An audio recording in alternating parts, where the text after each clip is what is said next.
इस भाई का नाम वरिंदर है और ये यूपी के रहने वाले हैं। अक्टूबर 2024 में इस भाई की रीढ़ की हड्डी के ऊपर एक बहुत बड़ी गांठ बन गई थी, जिस कारण बॉडी की जो राइट साइड थी वो पूरी तरह से पैरालाइज हो गई। राइट साइड बॉडी ने काम करना पूरी तरह से बंद कर दिया और ये भाई पूरी तरह से फैमिली के ऊपर डिपेंडेंट हो चुके थे। जब थोड़े टाइम बीता तो उसके बाद पता चला इनकी किडनीज में पानी भर गया है। डॉक्टर ने इन्हें ऑपरेशन करवाने को बोला कि जो रीढ़ की हड्डी के ऊपर गांठ बनी है उसका ऑपरेशन करेंगे, इसके बिना इसका कोई हल नहीं है और अगर ऑपरेशन नहीं करवाओगे तो सारी उम्र आप कभी चल नहीं पाओगे। और इनका चलना पॉसिबल उसी टाइम पूरी रीति के साथ बंद हो चुका था।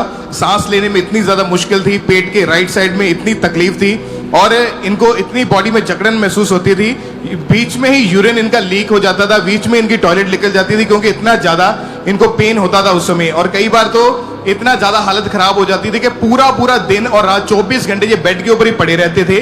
बॉडी का निचला हिस्सा जो कमर से नीचे वो सारा सुन्न हो चुका था, बिना सहारे खड़े तक नहीं इनसे हुआ जाता था और अपनी फैमिली के ऊपर ही सारा कुछ इनका डिपेंड हो चुका था। डॉक्टर ने ये बोल दिया था कि ये पैरालाइसिस होगा ही होगा आपको। जी जी। और वो हुआ आपको कि आप खड़े होने के काबिल नहीं रहे। और अपोस्टल जी दोनों टांगों की जब नसें वीक हो चुकी थी, इन्होंने फिजियोथेरेपीज ली, जो भी इलाज डॉक्टर ने बोला सब इलाज करवाया। 5 अलग अलग डॉक्टर बड़े चेंज करके देख लिए, लाखों रुपए खर्चा करके देख लिया, कोई फर्क नहीं पड़ा। और ये भाई गाड़ी चलाते हैं और काम भी सारा बंद हो गया। फाइनेंशियली बहुत ज्यादा इनको प्रॉब्लम का फेस करना पड़ा और इसकी वजह से ये पूरी तरह से बेड के ऊपर थे। फिर अपोस्टल जी किसी ने इनको बताया, अंकुर आपकी फैमिली ये सोचती थी कि आप कभी हील नहीं होंगे। जी बाबा जी, कभी चंगे नहीं हो पाएंगे। जी बोलती थी कि बेटा तू अब कैसे हो गया है, क्या तू कभी चल पाएगा या नहीं। तो मुझे ऐसा लगता था कि मैं नहीं चल सकता, पर विश्वास था प्रभु में। कितने साल आप उस कंडीशन में रहे हो? मैं 10 महीने तक उस कंडीशन में रहा। ओह जीसस। और अपोस्टल जी इनकी फैमिली इनको देख रेख करती थी, वही उठा के टॉयलेट बाथरूम तक लेके जाते थे।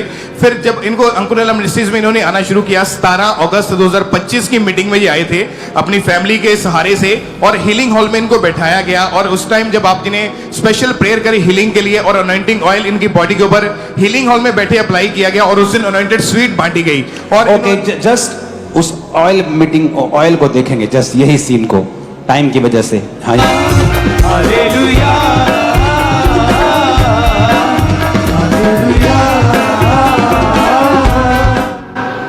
ओके, आपकी मेन दिक्कत ये थी कि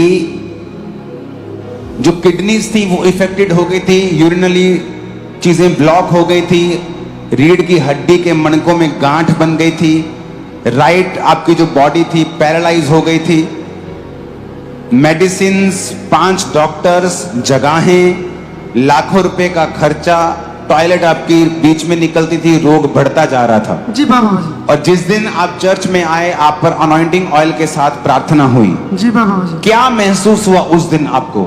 महसूस मुझे ताकत सी आ गई पूरे बॉडी में। जैसे ही ऑयल लगा तो आपको लगा कि आप खड़े हो रहे हैं, आपको ताकत आ रही है। जी बाबा जी। ओके, हो सकता है उस दिन आपको जोश में ताकत मिली हो। उसके बाद क्या हुआ फिर? उसके बाद तो मैं चलने लगा। उसके बाद चलने लगा। उसके बाद दौड़ने लगा।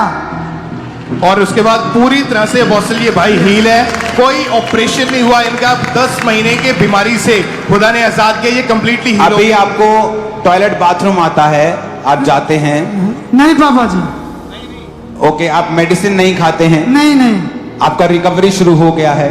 जी जी। मतलब अब सब कुछ कोई आपको लेके नहीं जाता इधर उधर? नहीं, मैं अपने से सब कुछ खुद करता हूँ। तारीफ करो जोर से। मैं खून खरीदा। सुनो, फैमिली जब एक जवान व्यक्ति को टॉयलेट करवाने लगती है ना, दैट्स द एम्बैरेसमेंट होती है बंदों को कि अब मैं चल नहीं पा रहा हूं और फैमिली टॉयलेट करवा रही है।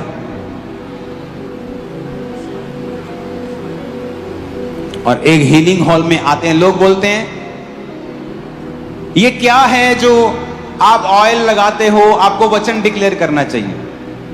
मैं उन आत्मिक अनपढ़ों को एक बात बोलना चाहता हूं, अगर रुमाल के ऊपर वचन लिखा हुआ है तो वो वचन इसलिए नहीं कि उस वचन से लोग चंगे होंगे टच करने से। जो रुमाल पर वचन लिखा है वो आप लोगों की मेमोरी के लिए है कि उसके कोड़े खाने से आप लोग चंगे हो गए हैं। That's for the memory, that's for the remembrance. वो आपको याद करवाने के लिए है। जो ऑयल है, ऑयल अपने आप में कुछ नहीं है, बट जब ऑयल और रुमाल पर प्रार्थना की जाती है, और बाइबल कहती पौलुस के शरीर से रुमालों को छुआकर बीमारों पर लगाए। अगर आपको उस लेवल का अभिषेक नहीं मिला है, आपको कभी समझ नहीं आ सकता।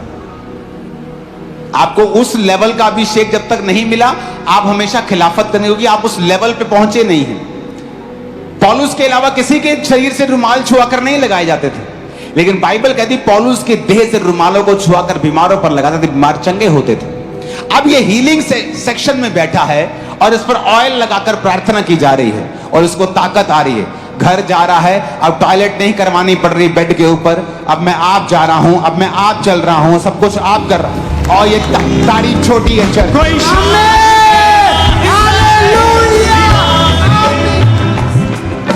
कितने इस बात को समझ रहे हैं